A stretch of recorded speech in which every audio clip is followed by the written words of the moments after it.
భద్రాద్రి కొత్తగూడెం జిల్లాలో సిపిఎం అఖిల భారత ప్రధాన కార్యదర్శి మార్క్సిస్టు మేధావి అమరజీవి సీతారాం ఏచూరి ప్రథమ వర్ధంతి సభ అత్యంత ఘనంగా జరిగింది. జిల్లా కార్యదర్శి మచ్చ వెంకటేశ్వర్లు అధ్యక్షతన జరిగిన ఈ సభలో ముందుగా ఏచూరి చిత్రపటానికి రాష్ట్ర కార్యవర్గ వర్గ సభ్యుడు పోతినేని సుదర్శన్ పూలమాలలు వేసి నివాళులు అర్పించారు. అనంతరం ఆయన మాట్లాడుతూ సీతారాం ఏచూరి భారత రాజ్యాంగ పరిరక్షణకు జీవితాంతం పోరాడిన నేత అని అన్నారు. ఎమర్జెన్సీ కాలం నుంచే రాజకీయాల్లో చురుగ్గా వ్యవహరించిన ఏచూరి ప్రత్యామ్నాయ రాజకీయాలను సృష్టించి లౌకిక విలువలను కాపాడాలని గుర్తు చేశారు.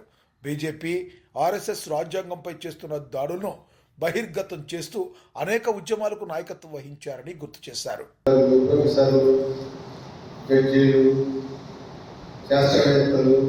ఇట్లాంటి వాళ్ళందరినీ ఇంటలెక్చువల్ కేటగిరీలో చేరుస్తారు.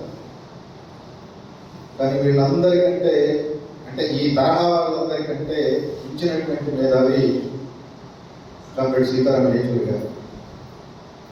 ఇదేదో ఆయన మన పార్టీ వాడు కాబట్టి, మన పార్టీ సెక్రటరీగా, మన పార్టీ నాయకుడిగా పనిచేశాడు కాబట్టి అని మనం చెప్పుకోవడం కాదు. ఆయన 1952లో పుట్టాడు. హైదరాబాద్ వచ్చాడు చదువుకోవడానికి. ఆయన మద్రాసులో పుట్టాడు. వాళ్ళ మేనమామ హైదరాబాద్లో ఉంటారు. చదువుకోవడం కోసం వాళ్ళ తల్లిదండ్రులు హైదరాబాద్ పంపించారు. హైదరాబాద్లో సెయింట్ ఆల్స్ అని చెప్పేసి ఒక స్కూల్లో ఆయన చదువుకుంటా ఉన్నాడు. 1966లో అంటే ఆయనకు 14 సంవత్సరాల వయసులో హైదరాబాద్లో ఉన్నటువంటి, హైదరాబాద్ రాష్ట్రంలో ఉన్నటువంటి, అంటే ఆనాడు ఉమ్మడి ఆంధ్రప్రదేశ్ ఏర్పాటైంది. ఈ రాష్ట్రంలో ఉన్నటువంటి స్కూళ్ళన్నిటిలో కలిపి ఒక పోటీ పెట్టారు. యునైటెడ్ స్కూల్స్ ఆర్గనైజేషన్ అని చెప్పి ఆ ఆర్గనైజేషన్ ఆధ్వర్యంలో ఒక మంచి అంశాన్ని ఇచ్చి దీని మీద మాట్లాడే వాళ్ళెవరో మాట్లాడండి అని ఉపన్యాస పోటీలు పెట్టారు. 14 సంవత్సరాల వయసులో స్కూల్ విద్యార్థులుగా ఉన్నప్పుడే.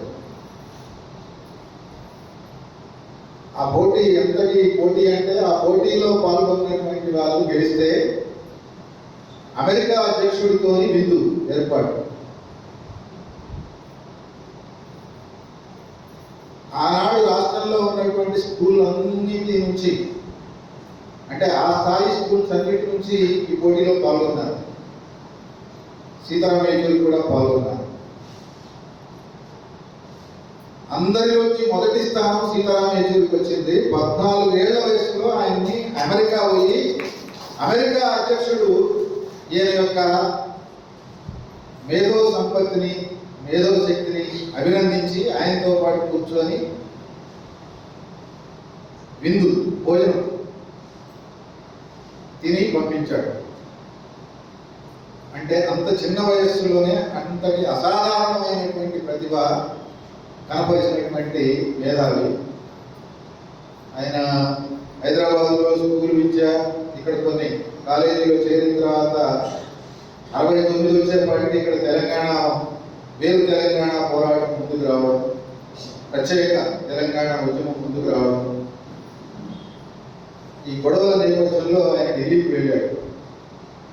ఢిల్లీలో డిగ్రీ పూర్తి చేశాడు. College topper. అది అయిపోయిన తర్వాత జవహర్లాల్ నెహ్రూ యూనివర్సిటీలో చేరాడు ఎంఏ ఎకనామిక్స్లో. జవహర్లాల్ నెహ్రూ యూనివర్సిటీలో చేరిన మొదటి తెలుగు విద్యార్థి మన సీతారాం ఏచూరి. సీతారాం ఏచూరి మనందరికీ తెలుగువాడు కావడం మనందరికీ గర్వకారణం. జవహర్లాల్ నెహ్రూ యూనివర్సిటీ అనేది సాధారణమైన యూనివర్సిటీ కాదు. సహజంగా కాలేజీలలో, స్కూళ్ళల్లో, యూనివర్సిటీలలో గొడవ జరిగేది. మాకు కాలేజీలో స్టాఫ్ తక్కువగా ఉంది, ఫ్యాకల్టీ తక్కువగా ఉంది, సరైన సదుపాయాలు లేవు, సరైన భోజనం పెట్టట్లేదు, సరైన నోట్స్ పుస్తకాలు ఇవ్వడం లేదు, స్కాలర్షిప్లు, స్టైఫండ్లు ఇవ్వడం లేదు. ఇట్లాంటి సమస్యల మీద ఆందోళనలు జరుగుతూ ఉంటాయి, చర్చలు జరుగుతూ ఉంటాయి. కానీ జవహర్లాల్ నెహ్రూ యూనివర్సిటీ స్టాండర్డ్ ఏంటి అంటే ప్రపంచంలో ఏం జరుగుతూ ఉంది, సామ్రాజ్యవాది అమెరికా ఏ దేశం మీద ఏ రూపంలో ఆధిపత్యం చెలాయిస్తూ ఉంది, పెత్తనం చేస్తూ దేశాలు ఎలా వ్యవహరిస్తూ ఉన్నాయి, సోషలిస్ట్ దేశాలు ఏ రకమైన కృషి చేస్తూ ఉన్నాయి. దీనిపైన వాదోపవాదాలు, ఘర్షణలు, చర్చలు, ఒక సైద్ధాంతిక మేధో సంపత్తిని కలిగి ఉన్నటువంటి సమూహం మధ్యలో జరిగేటటువంటి చర్చలు, జరిగే పోరాటాలు, సామ్రాజ్యవాద వ్యతిరేక పోరాటాలు, ఫాసిస్ట్ వ్యతిరేక పోరాటాలు, మతోన్మాద వ్యతిరేక పోరాటాలు, నియంతృత్వ వ్యతిరేక పోరాటాలు, అవి యూనివర్సిటీకి సంబంధించిన పోరాటాలు కాదు, సమస్త మానవాళికి సంబంధించినటువంటి పోరాటాలు, మొత్తం ప్రపంచానికి సంబంధించినటువంటి పోరాటాలు, ఆందోళనలు, ఉద్యమాలకి కేంద్రం జవహర్లాల్ నెహ్రూ యూనివర్సిటీ.